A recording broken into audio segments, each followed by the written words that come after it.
स्वागत है आपका अपने YouTube चैनल SG क्लासेस 247 पर। आज क्लास 7th का चैप्टर पढ़ेंगे जो रचनाएं हैं। रचनाएं प्रश्नावली है, अभ्यास है 4A और इस पे आप 2 सवाल पढ़ चुके हैं, यानी पिछली क्लास में आपने 2 सवाल पढ़े हुए हैं। आज हम तीसरा सवाल देखते हैं और बड़ा ही आसान सवाल है। बोला है कि 8 सेंटीमीटर माप के रेखाखंड के 4 बराबर भागों में बांटिए। यानी हमें करना क्या है कि हमें 8 सेंटीमीटर की रेखा खींचनी है। यानी 8 सेंटीमीटर की हमने क्या किया, एक रेखा खींची 8 सेंटीमीटर की और इसका नाम A और B दे दिया। हमने 8 सेंटीमीटर की एक रेखा खींची जिसका नाम AB दे दिया और एक न्यून कोण बनाते हुए एक अतिरिक्त रेखा खींचनी है। इस तरीके से एक न्यून कोण बनाते हुए एक रेखा नीचे खींचनी है। उस पे क्या करना है, हमें इसके बराबर 4 भाग करने हैं। ठीक है ना, कितने भाग? 4 भाग करने हैं। तो हम इसको माप लेते हैं। आप चांदे की सहायता से, यानी प्रकार की सहायता से आप यहाँ पर बिंदु रखिए। 2 सेंटीमीटर का नाप इस तरीके से लेके इसको ऐसे बराबर यानी भागों में बांट देना है।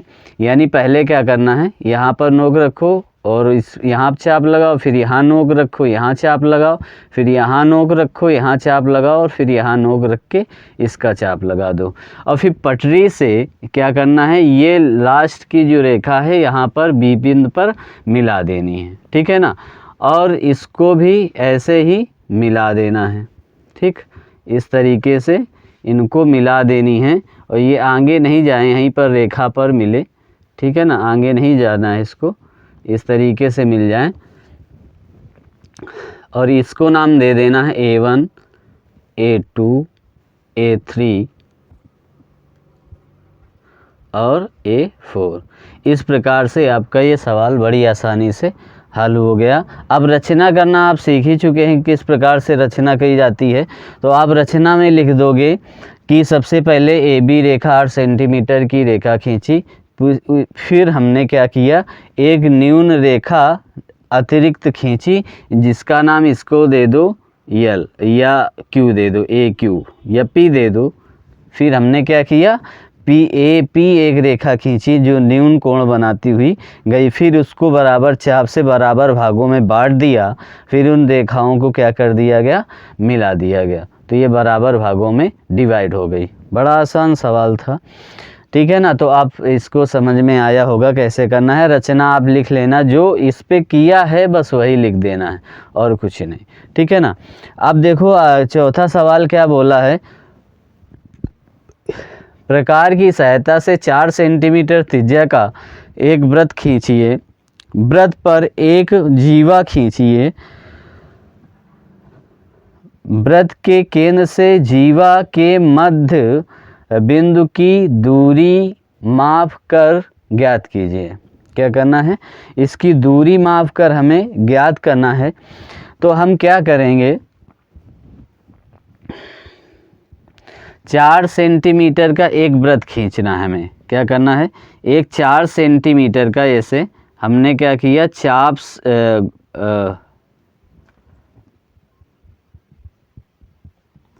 4 सेंटीमीटर की एक त्रिज्या ले लेनी है।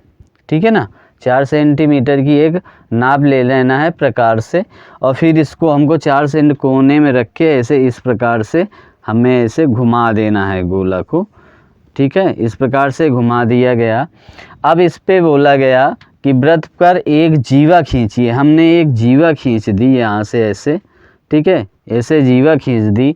फिर इसके कह रहा है वृत्त के केंद्र से जीवा के मध्य बिंदु की दूरी ज्ञात कीजिए। हमें क्या करना है, दूरी ज्ञात करना है। तो यहाँ क्या करें, तो अब यहाँ पर आधे से अधिक लेकर यहाँ पर आप चाप इस तरीके से बना देंगे और यहाँ जब मध्य बिंदु हो जाएगा तो यहाँ पर केंद्र पर मिलेगा। ठीक है ना, ये केंद्र पर मिलेगा तो केंद्र से पटरी की सहायता से आप इसकी यहाँ से यहाँ तक की माप ज्ञात कर लेना। बस आसान है। ठीक है ना, जो माप आए वही लिख देना है, क्योंकि यहाँ माप हमारी तो आ नहीं सकती सही से, क्योंकि ना हमारा नाप का है और ना ऐसे है। तो आप आसानी से पटरी से इसकी नाप लेके बता देंगे कि कितनी दूरी पर है। ठीक है। तो आप जैसे अब मान लो जीवा आपने बड़ी खींच दी, यहाँ पर ऐसे बना दी, तो इसकी माप अलग भी हो जाएगी, ये भी जीवा तो कहलाएगी। और आपने और छोटी कर दी, यानी जीवा इस तरीके से भी कर दी, तो ये भी आपका गलत हो जाएगा। हम माप यदि बताएंगे तो गलत ही आएगा निकल के। तो आप जैसा आप बनाओ फिगर, उसी के हिसाब से उसका माप भी आप बता देना, ठीक है ना। तो उम्मीद है आपको ये सवाल पसंद आया होगा। रचना भी वैसे ही करनी है, जो जो आपने किया है वैसे ही आप इसकी रचना भी कर देंगे, ठीक है। तो देखते हैं अगला सवाल आपका क्या कहता है।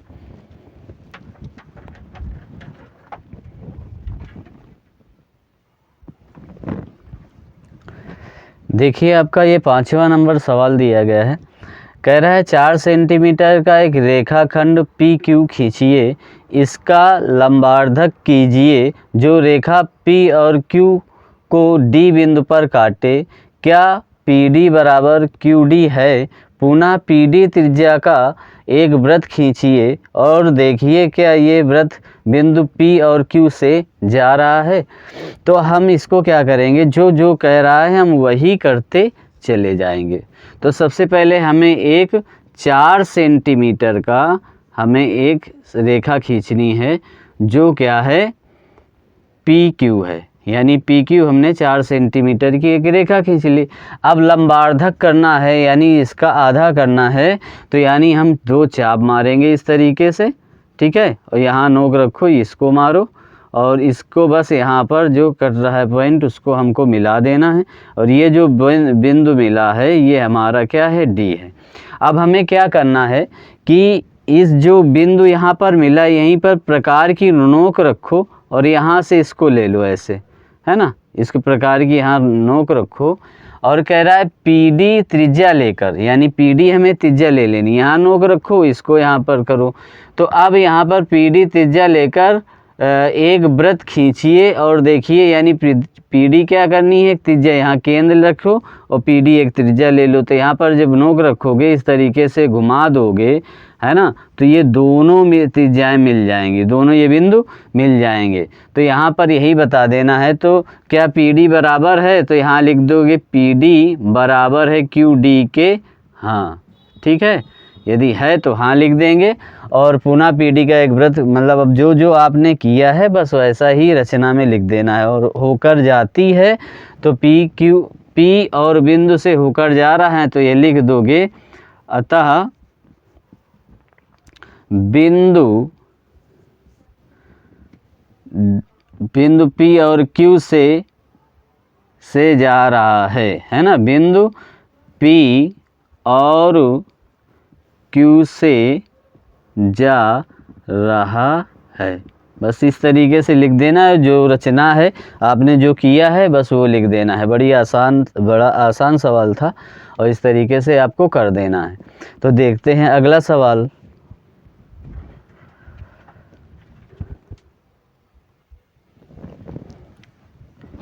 देखिए अगला सवाल है 6वां नंबर इस प्रश्नावली का आखिरी सवाल है। तो अब हम इसको भी करते हैं। तो कह रहा है 6.4 सेंटीमीटर लंबाई का एक रेखाखंड ए बी खींचकर उसका सममित का अक्ष खींचिए, यानी सममित मतलब समान अक्ष उस पर खींचना है, ठीक है ना। तो यानी हम क्या करेंगे, ए बी एक रेखा ले लेंगे, ए बी रेखा ले लेंगे जो 6.4 सेंटीमीटर है, ठीक है ना। इस तरीके से हम ले लिया।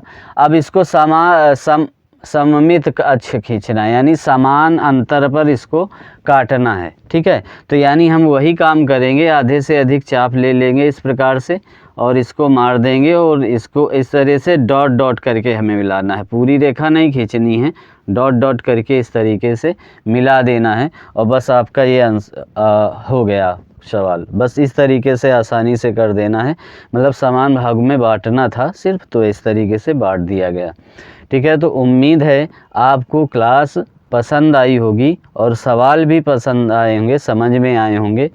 और आगे ही पढ़ते रहिए और हमारा YouTube चैनल देखते रहिए।